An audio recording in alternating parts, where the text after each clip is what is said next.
नमस्कार दोस्तों, आपका स्वागत है इस एक्सप्लेनर वीडियो में। मेरा नाम है केतन और आज हम जानेंगे कि जापान और चाइना के बीच सेनकाकू आइलैंड को लेकर क्यों टेंशन इतनी बड़ी है।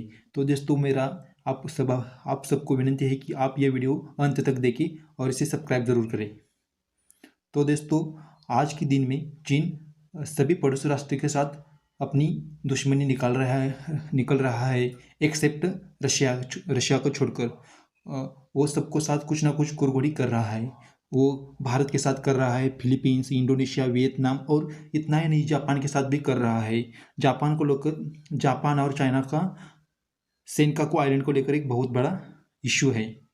तो दोस्तों जब जब पिछले कुछ दिनों में 15 तारीख को भारत के अंदर जब गालवान घाटी में चाइना और भारतीय सैनिक की खूनी झड़प हो गई, तब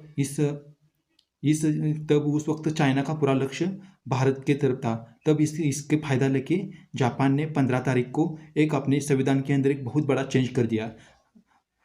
जो सेनकाकू आइलैंड का एडमिनिस्ट्रेशन था उसके अंदर उसने बहुत सारी संविधान के बदल दिया।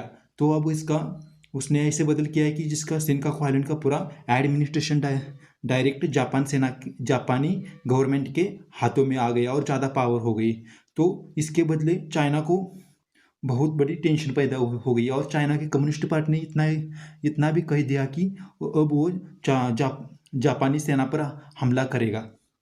तो दोस्तों और कम्युनिस्ट पार्टी ने क्यों कहा? क्योंकि PLA, people's liberation army of China की कभी चाइना पूरे कंट्री को जवाब दे नहीं है, वो सिर्फ कम्युनिस्ट पार्टी को जवाब दी है। वो कम्युनिस्ट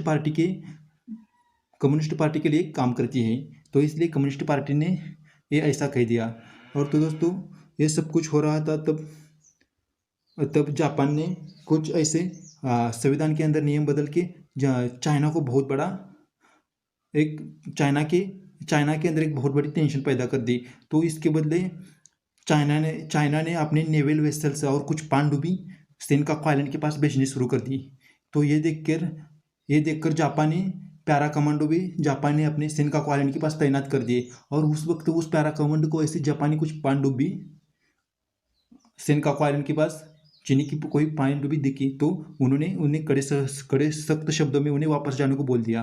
और ये सब कुछ हो रहा है, लेकिन उस वक्त चाइना ने वापस जाने का निर्णय लिया। क्योंकि अब देखें तो चाइना बहुत ही, जैसे भारत के अंदर गलवान घाटी में चाइना ने भारत के ऊपर हमला कर दिया और उसने पिछले कुछ दिनों में वियतनाम की एक बोट भी डुबा दी थी। लेकिन उसने जापान के साथ ऐसा नहीं किया क्योंकि यहाँ देखे जाए तो जापान के पीछे अमेरिका का बहुत बड़ा सपोर्ट हुई।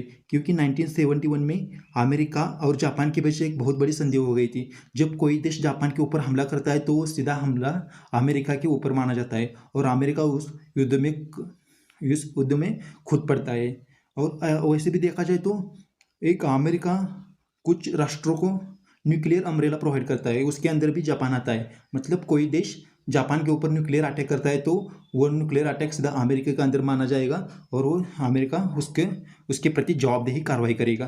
तो दोस्तों जब अमेरिका का इतना बड़ा जापान के पीछे सपोर्ट है तो इसलिए चाइना ने जापान के साथ कोई मिलिट्री डिस्प्यूट नहीं बनाया और चाइना वहाँ से वापस गया। तो दोस्तों इस वीडियो के अंदर इतना ही। बस आपको अच्छा लगा तो ज़रूर सब्सक्राइब करो। थैंक यू दोस्तों।